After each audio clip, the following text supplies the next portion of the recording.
Our first guest tonight to talk about whether the president delivered on his promise to choose a nominee with impeccable jurist credentials is joining us tonight is Congressman Ron DeSantis. He sits on the Judiciary Committee, Foreign Affairs and Oversight and Government Reform, also a Republican candidate for governor of Florida. Congressman, good to see you, and were you surprised at all? Well, look, this guy is a top-flight intellect. He's got an impeccable pedigree, and he's churned out a lot of very well-written opinions. And so I think it's going to be hard to justify, other than rank partisanship, why you would vote against somebody like this.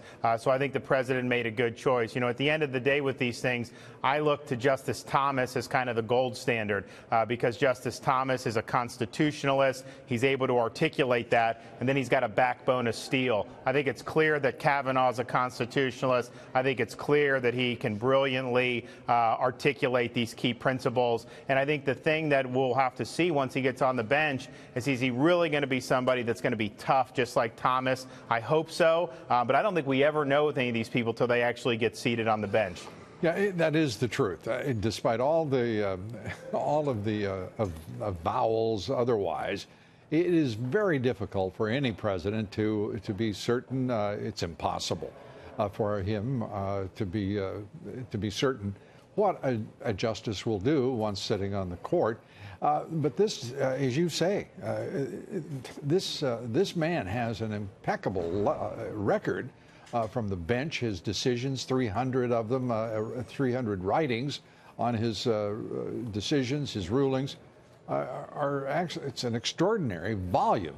And instead of being a liability, to me, it appears to be certainly a weighty advantage for him. I think so. He is very strong on enforcing the separation of powers, which Justice Scalia was very insistent upon. He's been very good at being willing to rein in the bureaucracy that we see proliferating, particularly under Obama. And he's very strong on the Second Amendment and construes that as an individual right and was willing to apply that much broader than some of the other liberal justices on the D.C. Circuit. And so I think it's a very, very impressive record. And look, Donald Trump has an impressive record of appointing not just the justices to the Supreme Court, but these appeals court judges he's done.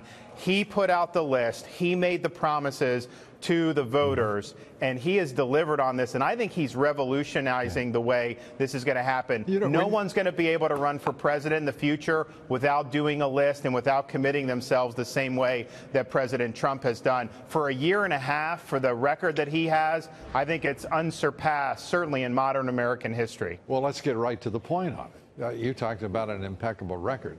This president has an extraordinary record in every single aspect of the presidency, his agenda, foreign policy, domestic policy, you name it. President Trump has done it in less than a year and a half, less than 2 years. I mean, it's amazing.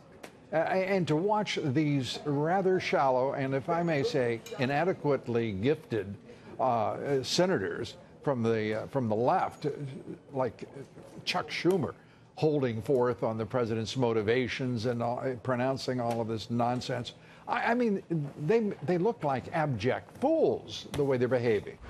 Yeah, look, I think they look like they're kooky. A lot of these are conspiracy theories. And don't forget, these are the same senators who were flapping their jaws about collusion between Trump and Russia, after the election. Yeah. And now, where's the evidence of that? And so they're going to find whatever they can to try to view the president as negatively. But the thing is, Lou, it turns out that evidence, we may know where it is. This just in on Lou Dobbs tonight. It appears to be residing on a Democratic National Committee server, the location of which the FBI seems to have lost. It's amazing what we're witnessing here from the Democratic Party, from the left in this country, because it's abject and complete corruption. But I think that what that's doing, though, Lou, is that is one of the reasons why the president is consolidating so much support.